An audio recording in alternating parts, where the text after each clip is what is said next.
is going on, my ladies and gentlefish?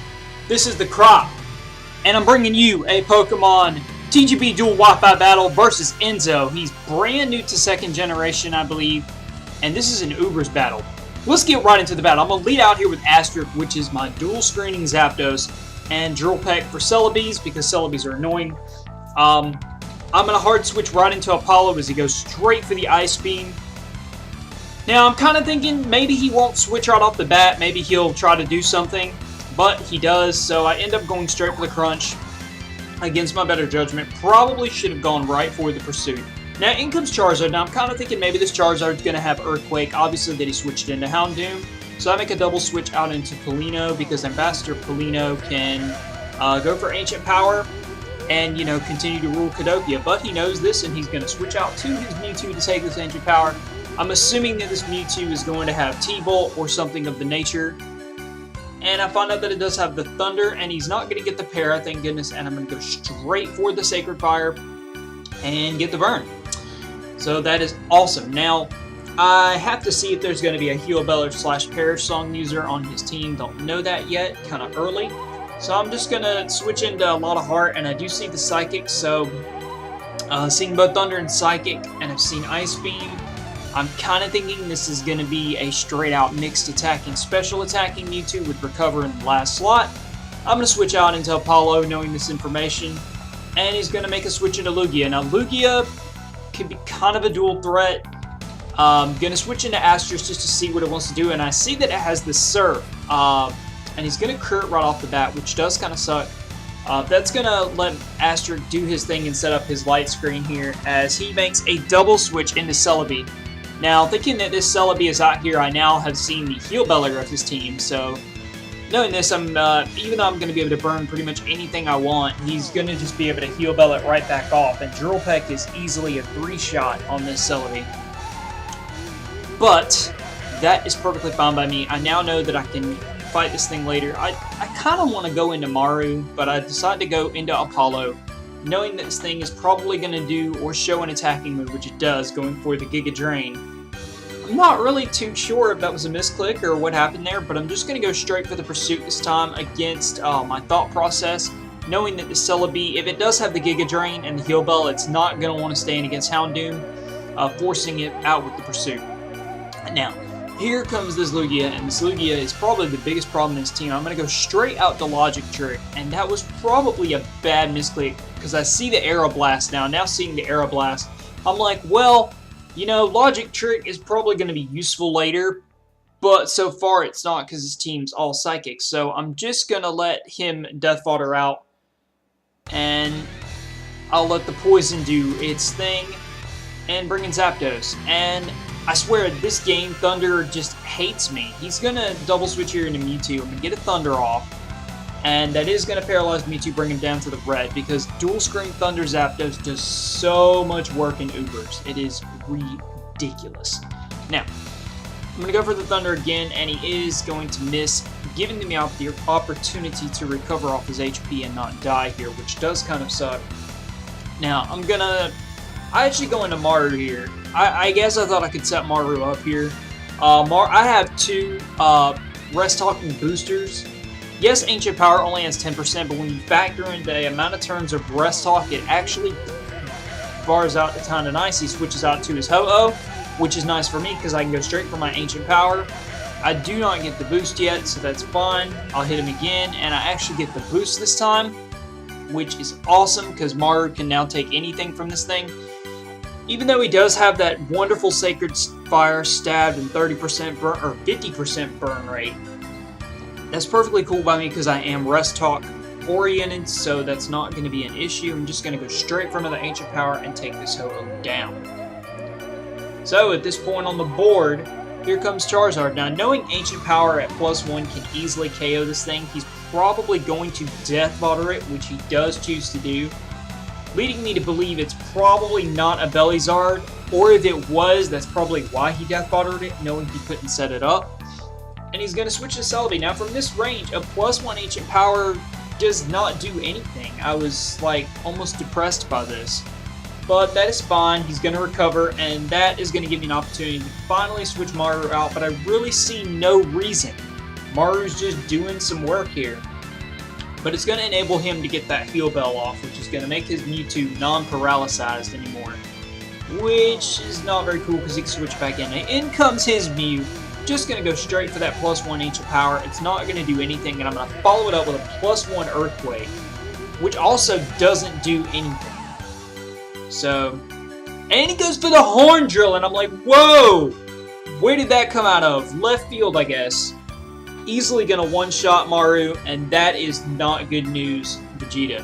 Now, I'm going to bring in Apollo here, and Crunch is not going to finish off this Mew, but it's a utility Mew, kind of. He actually goes for the T-Bolt, and I go for the Crunch. Now, knowing and thinking that, you know, I'm way faster and that this thing can't really hurt me, he just decides to explode as opposed to go for the Earthquake, which I might have lived.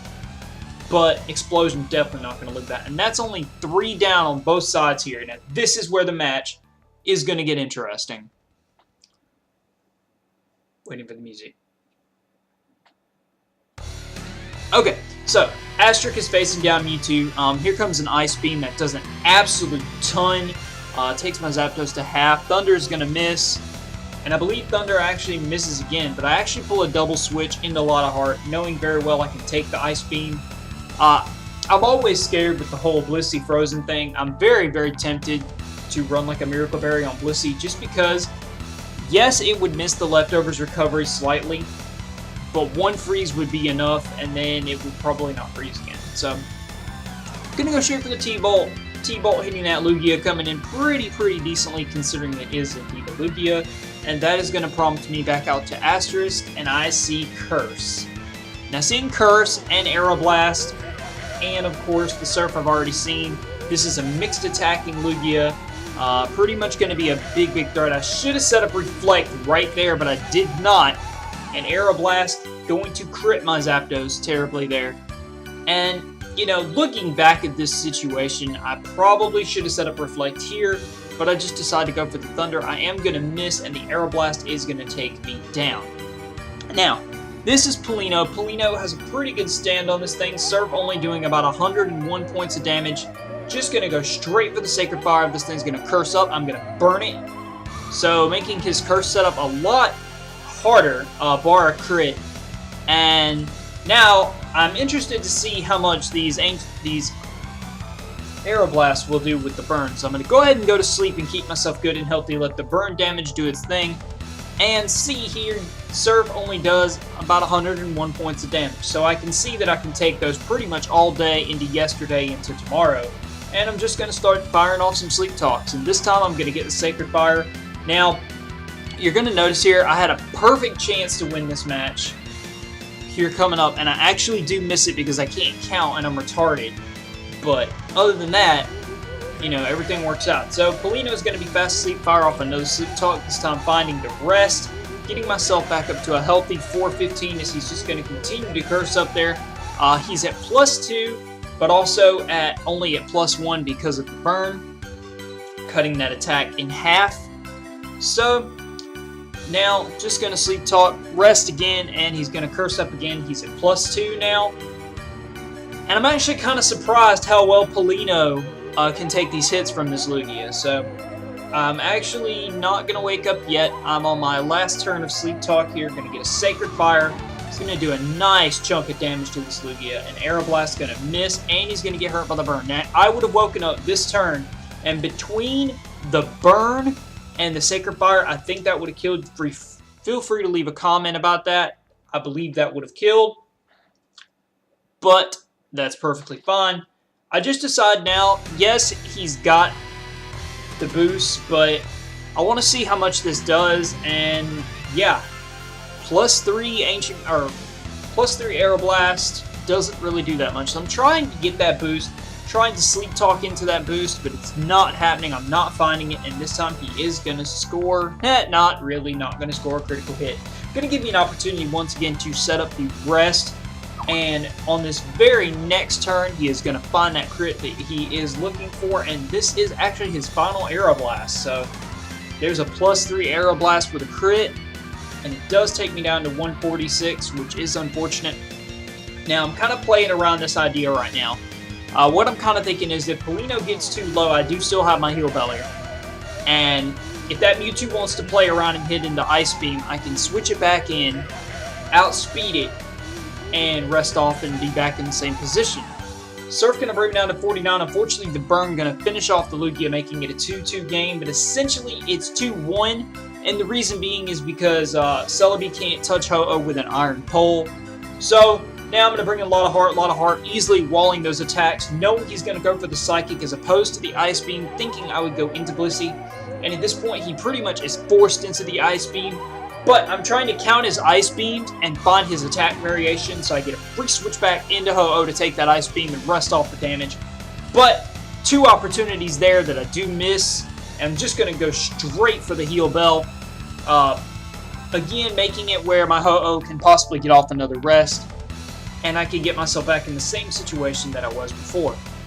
Looking for that para for Thunderbolt, not going to find it, unfortunately. Continuing on with the onslaught of Thunderbolts as he continues on with the variations between Ice Beam and Psychic. And I'm going to soft boiled here, get back up to a nice amount of health. And yeah, so now I'm fighting this Bliss. I'm fighting this Mewtwo pretty well. And now I'm just going to take this opportunity to continue firing off Thunderbolts, as Psychic is not doing it. He's not finding the Specs drop that he's probably looking for. And I'm not finding the paralysis I'm looking for. So finally he goes for another Ice Beam here. And this one is finally going to freeze a lot of heart, which at this point I pretty much called a good game. Now, in this next couple of turns, I do go ahead and switch to Polino just to see if he's going to go for the Ice Beam to see if I can take it. But he does find to go for the Psychic and take out Polino. And at this point, considering I am frozen and I cannot touch him, I decide to concede the match. That was an excellent game, Enzo, for your first game in the second generation. I haven't played many Uubers games, so, you know, it kind of goes like that.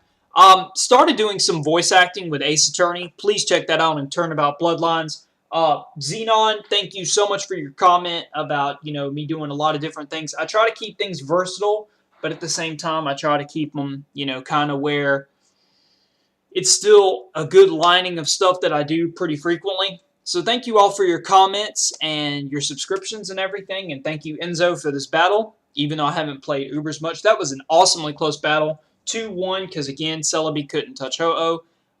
Couple missed opportunities, but one of the better games I've played the last couple days. So I thought it was worth an upload. Until next time, rate, comment, sub, thumbs up. Peace out, Objection, and find the computer room, and later.